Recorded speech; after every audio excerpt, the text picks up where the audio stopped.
Read Into It with Robin, a virtual book club. Everyone, we are back for another conversation, virtual book club time. We are talking about I'm Glad My Mom Died by Jenette McCurdy. And this book is so interesting. I mean, first of all, the title is just so, I would call it like provocative. Like, what? I'm Glad My Mom Died. It's an interesting title. So we're going to talk a little bit about that and also about some of the themes that are in this book. I'm going to be joined today by Rachel Tuchman. And as soon as she gets on here, I will, well, actually, let me see if I need to invite her. Hang on one second. Hi, Rachel. Hope you're on here. Can't wait to chat. This book, really interesting themes. Okay. Some of the themes are the impact of a toxic mother-daughter relationship. Oh, let's see. Oh, hi, Rachel. How are you? Good, how are you? I'm good. Okay. Great to have you on here. I love when it works Thank you. seamlessly. Yes, right. So I was just giving a little intro about this, like really, thought-provoking book. There are so many things that stood out to me with this book, like so many Yep. important themes. I was just thinking of the title, first of all, I'm Glad My Mom Died. Like, it's such a provocative title, you know? It might be off-putting to some, and that's something I want us to talk about a little bit more too. You know, like, are you allowed to be glad that your mom died? I think it's a very, yeah, brings up a lot. Just the title alone, right? And then you delve into the book and there's the mother-daughter relationship that brings up so much and the pressures of like this woman who was a young child in the public eye and all the everything she went through. And then of course it ends off with her healing and her self-discovery. So that's some of the major themes that come up in this book. Yeah. But just even starting off, like, do you want to share a little bit about what you liked about the book? What would make you Yes. recommend it to somebody? So, okay, so definitely I think we can all agree that that title definitely captures people's attention. Because whenever I say, oh, I read this amazing book, I'm glad my mom died, people are like, wait, what? Like, what kind of title is that? Yeah. I remember even I had a friend who, she's like, oh my God, I want to read the book, but I'm going to have to hide it from my mom. Like, I don't want her to see, because she's like, I don't want my mom to think like that there's something going on here. But I think that, yes, like when you hear that title, that she's like glad that her mom died, I think some people might, like it might resonate with them, especially people that have a complicated relationship with their parents.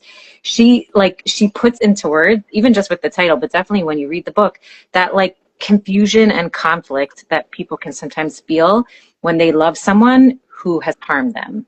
That they're grieving someone who didn't protect them and they feel guilty for not feeling the way they should. And that's a lot of what she's talking about. Like, she was glad her mom died, but she also felt so conflicted because it was this person who took care of her and on the surface made her this Hollywood star and was, and her career was what it was because of her. But as you read the book, you see there was so much pain and suffering and exploitation that she experienced. And that her mother was really not a well person. Yeah. So even though on the surface it looked like, oh, it should be, she was her greatest cheerleader, her mom, and this and that, like she really, really wasn't. So I think that even if your story looks different than hers on the surface, meaning maybe it wasn't, as complicated as hers, I think that emotional honesty resonates with a lot of people. That she gives voice to the experience of like growing up under a parent's control, or being parentified even. Right. Or of having your needs ignored, all in the name of like love. And I think that rawness, right, of her narrative, I think that makes room for that pain, that maybe doesn't align with a lot of the narratives that we have about motherhood and unconditional love and whatever it is. So I think it's interesting also, like a lot of time we associate motherhood, definitely our society, but with like nurturance and it's selfless. And she's actually saying in that book that some parents like mean well, but they still cause a lot of harm, and that harm counts.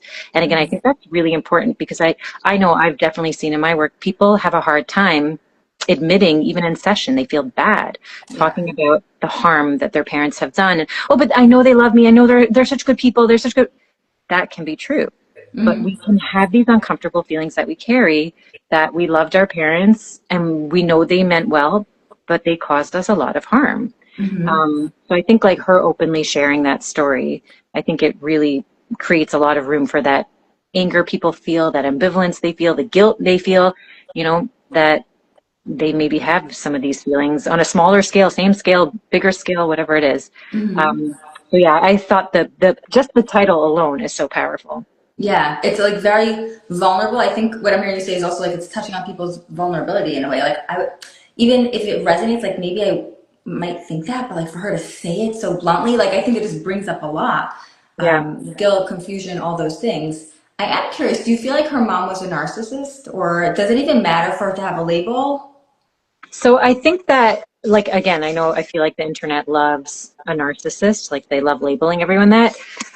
So we can't, I don't, we can't obviously diagnose her mom. I think she definitely had some narcissistic traits, right? She was controlling, she was emotionally manipulative, she lacked boundaries. Um, she put her needs before Jenette for sure. She projected a lot of her own failed dreams onto her daughter, right? This is like she wanted her daughter to have what she didn't have. She treated her body like something, to manage, like with her eating disorder stuff and taking her to the doctor and being nervous about her puberty and trying to delay her puberty, like really traumatic stuff. Yeah. Um, so I guess if we label her as a narcissist, we could understand the dynamic more, but I also feel like then it just reduces her to a narcissist, right? Which is why I don't like these titles anyway. Like, so if I ever hear someone say like, oh, I think my mom is a narcissist or my dad is a narcissist, it doesn't matter. Like the behavior is what counts. It doesn't, the Yeah. label doesn't really do much for us. And again, something that I've talked about that I know a lot of us talk about is these labels are really just for clinicians to have a framework of like how to treat someone with that specific diagnosis. But I think it's gone out of the clinical world and now people use it as like, their excuse to cut someone off, insult them, reduce them to just like, oh, they're just a jerk, so they're a narcissist. Right. So I really feel like these labels like should really stay in the clinical world and not in our interpersonal relationships. So is it possible she was a narcissist? She was definitely showing a lot of those traits, but like, is it relevant to Jenette's story? Like either way, even if she wasn't, the things she Right. did were terrible, Yeah. So Yeah. yeah, And I agree. And exactly. I think if you do label it, it almost does a disservice to people whose parents might not have the label, but still perpetuated some kind of harm. And they might yeah, think, well, my parent's not a narcissist, so it wasn't that bad. But right, actually, it could have been. It may have been that bad. And I think the way she just casually shared about the sexual abuse she endured, like, oh, my mom showered me until I was, I don't remember what she said, like 16 or whatever, like, and gave her like vaginal exams, like just casually throwing it in there in the book, and I was like, what? Like this is like this alone is like could be an entire book. And yes. she was just listing all these things that she went through. So like I think that was the way the book was written from this innocent perspective of a child that like this was just the norm. Yeah, yeah, yes. Her mother was constantly violating her boundaries, and they were like masked as like her maternal care, like, oh, share with your brother, and let me do this check on you. And it was that's like so. Also the introducing the calorie restriction to her, and then celebrating her disordered eating again, like. As a young girl at 11 years old, she's thinking like, oh, great, like this is a thing me and my mom do together, and it's so wonderful. But these things are so disturbing to me as a human, but as a therapist also, because this shows how abuse can be like kind of hidden, cloaked, I guess, in like affection, and then it's normalized in families. And sometimes you'll see in clinical practice how a client will come into your room and they'll be describing a dynamic in your family, and you say, that sounds like really unhealthy, or that sounds like abusive. And they're like, wait, what? Like when you put a title to it, sometimes they're defensive. No, no, no, it wasn't abusive. I know my parents love me. I know. And again, that's why I think this book is so powerful, because I think deep down her mother did love her, but she was a very In her own disturbed, way. yeah, unhealthy Yeah. person. So I think that that's like pretty scary how, these abusive, scary, unhealthy, dangerous behaviors, when they're masked as like she's just being a good mom, Jenette didn't realize like how dysfunctional they were and how dangerous they were, and she couldn't advocate for herself.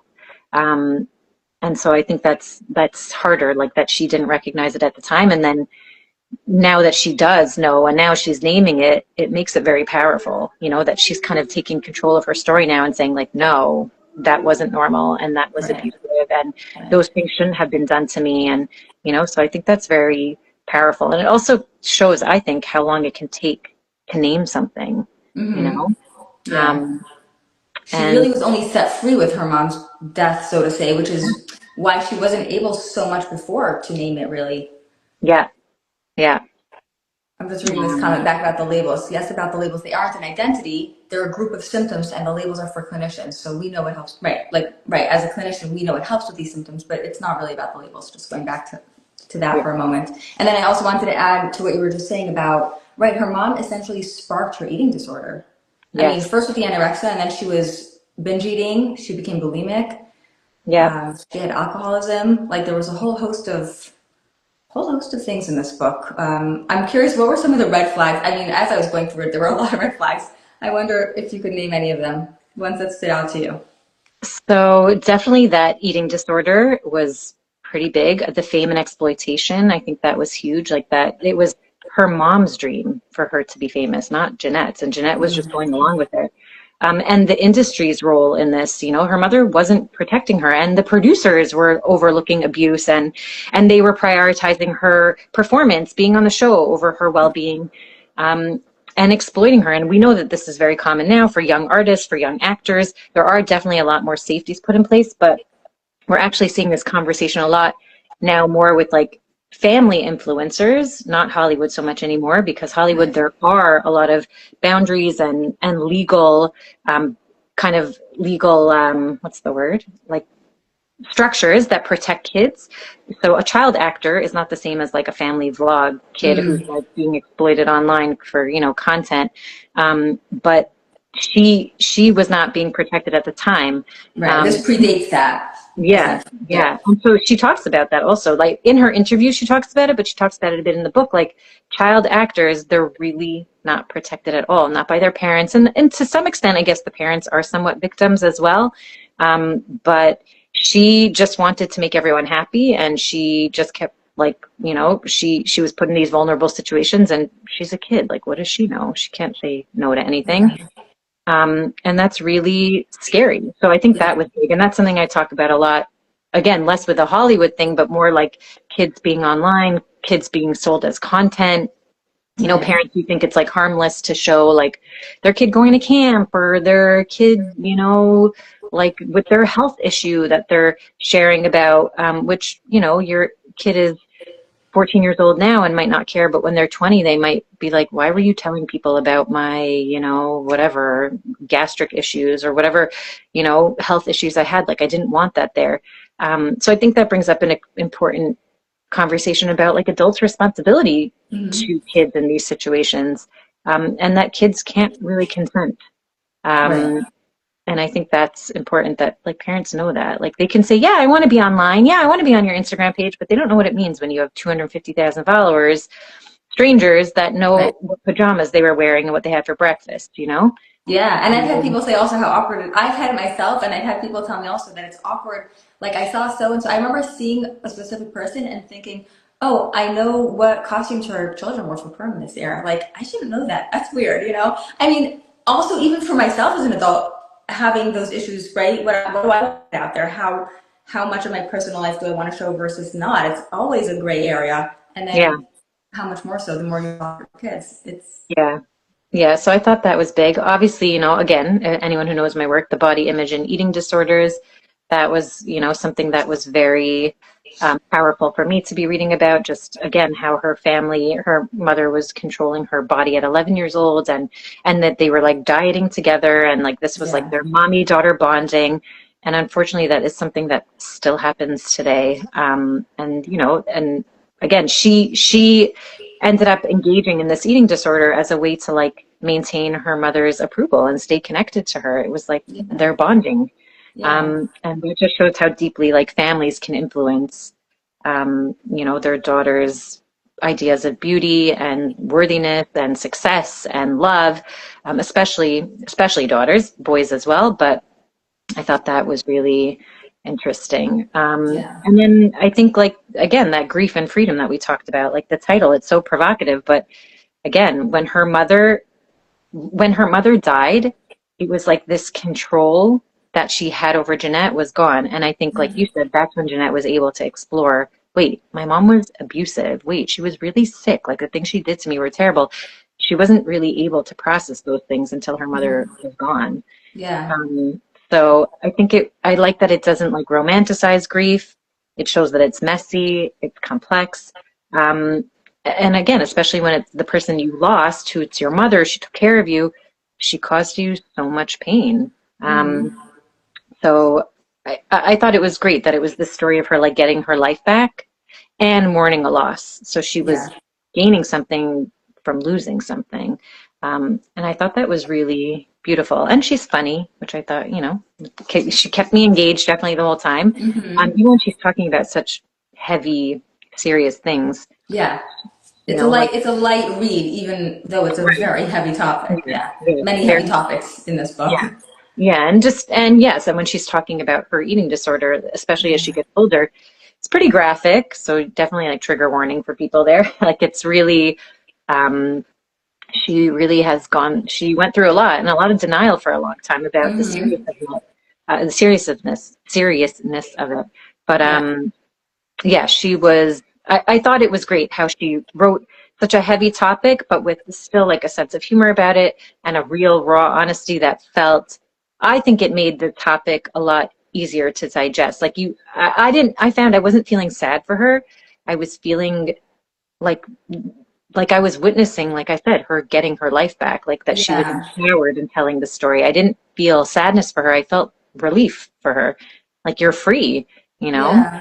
It was a Uh, kind of, I want to say it was like a painful rebirth in a way. Like, even as she was like crawling her way out of it, she had to heal from so many different things. And even towards the end, when she decided to sell her house and her grandmother took it so hard, which made me realize also like the generational impact of things, right? Like, yeah, her grandmother was like, "What? You're selling your house?" And she had to go through in her mind like the narrative of like, "Oh, but a house is a good investment." Like, until she came to that decision to sell her house, she was like, "This right. is a good investment. I don't know if I should sell my house." And then she first brought in a decorator until she realized like, no, I don't want this house. And having to deal with the family reaction, it made me wonder what her mother grew, this is her story, but obviously there's something generational there.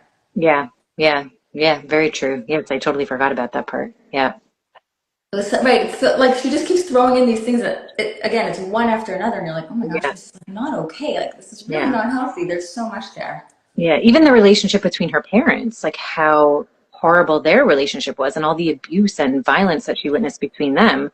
Yeah. Um, Again, like she kind of just like says it like like as if like, oh, and then we went grocery shopping and you're like, wait, what? Your mother like chased your father with a knife? Like what? This Yeah. is crazy, you know? Um, And her dad never stood up for her. And he wasn't even her real dad. I mean, right. Yeah, so messy and yeah. so, but again, the way she says it, and the way she writes about it, again, you find yourself in the book reading it that you're like, wait, hold on a minute, what did I just read here? Because she's so, I don't want to say she's casual about it, but again, there's not like a victim kind of like feel. It sounds like she wrote from a very healed place, which I think is important also. She was not writing this memoir of like woe is me and that she's still battling these demons, even though she did mention she still struggles with, her eating disorder and some of these things, but it felt very, very healthy where it was coming from, you know? Yeah. Yeah. It Yeah. definitely sounded like she's in a much better place. I like how she ended it off also. It gives, I think, besides obviously, I hope it gets her closure, but as a reader, it gives a little bit of closure. Like, she's at her mother's gravestone and she's looking at all the words on the gravestone and she's thinking, like, how much of this is real and how much isn't? Like real existential Right. stuff that she's contemplating there about Yeah. motherhood in general. And I guess, that brings me back to the idea of nowadays, like, just what we can take out of it. Like, how much control should a parent have over their child's activities? Like, if your child is good at sports but doesn't really want to do sports, or your child is really musical but doesn't want to, play an instrument or sing, like, how much do we push them? Is it wrong to push them if we know that they have a talent but not a drive? Like, it is a very complex question. Right. Yeah. I think that parents like naturally, we definitely want to like guide our kids, right? And we want to influence them for sure, especially if we feel like there's a certain benefit to living life in a certain way according to certain values. But there is a difference between support and control. And I think that when a child's identity becomes like secondary to the parent's agenda, which is what happened with Jenette, that's where it crosses a line. So I think that if her mom didn't just push her, she like basically again crossed all boundaries, didn't like listen to anything that Jenette felt, in terms of her discomfort, and she made obedience like the condition of her love and acceptance. So I think when parents are doing that, An example would be like, if you are not observing religion the way that I want you to, then like we can't have a relationship, or I can't talk to you, or I can't be there for you, or you can't come for, for Shabbos, or I'm not going to spend time. Then that becomes control. And again, I think that we need to understand that our jobs as parents is we need to love our children unconditionally. It's the only unconditional relationship that exists in the world, right? We don't have unconditional love with our partners, with, kids don't even have to have it with their parents. Parents have to have it with their children. And so again, that doesn't mean you have to like all the choices that they're making. And it doesn't mean you even have to encourage them, even if you disagree with them. And there are ways, depending on your relationship, that you can let your kids know you're concerned about their decisions. But trying to control them is definitely a way to ensure that you have no relationship. And so I think that parents need to definitely take a step back and realize also the more you try to control somebody, the less control you have. Mm-hmm. So if you're trying to make your child be religious, make your child be this kind of student, make your child be friends with these people or this kind of personality, you're only ensuring that not only will they not be that way, but they will probably be the complete opposite. And so you really have to, I think that would be time for a parent to reflect, like, why is this so important to me to make my child be this way? Am I trying to repair some kind of pain from my childhood, or some kind of thing that I'm afraid of that I don't want them to experience because it makes me uncomfortable? It's like a very parenting is not for the weak.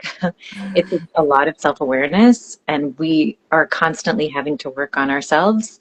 And I feel like parenting is really like the greatest tool for character development for yourself, to learn to be a better person, to examine some of the stuff that you maybe didn't even realize that you were struggling with, dealing with.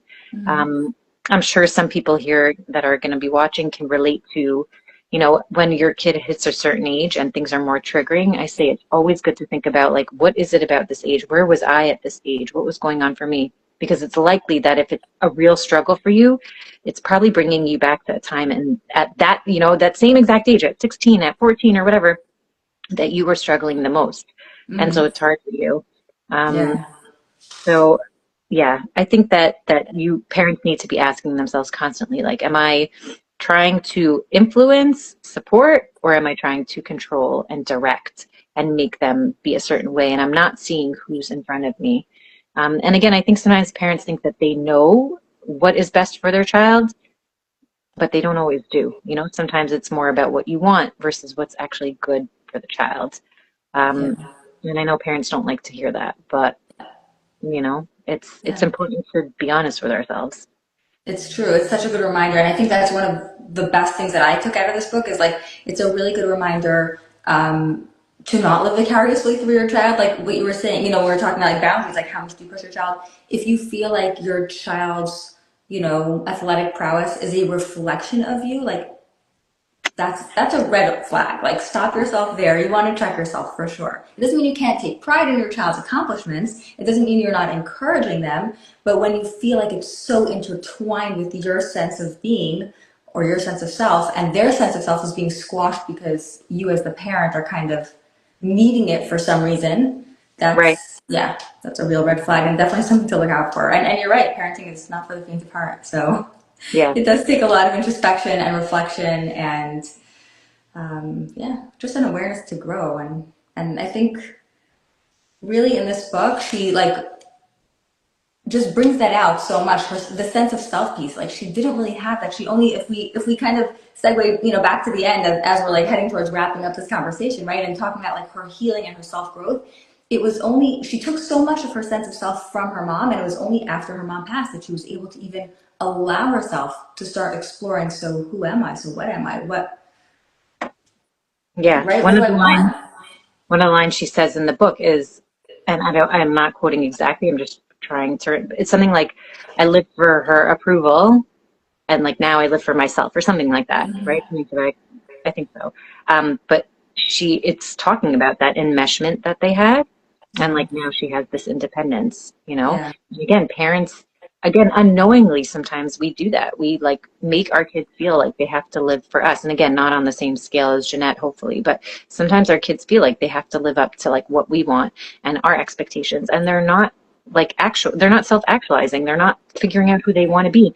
And then when they leave our homes and they're out in the world, they're flailing. They have no idea what they want, and they're failing at relationships, and they can't keep a job, and they're overwhelmed with their lives. And again, that's why I say it's so important to like be a collaborator with your child as they get older, for sure. You know, definitely we have more control as they're younger, and we need to. But as they get older, we definitely need to like give them more autonomy and give them the reins and show them we trust them.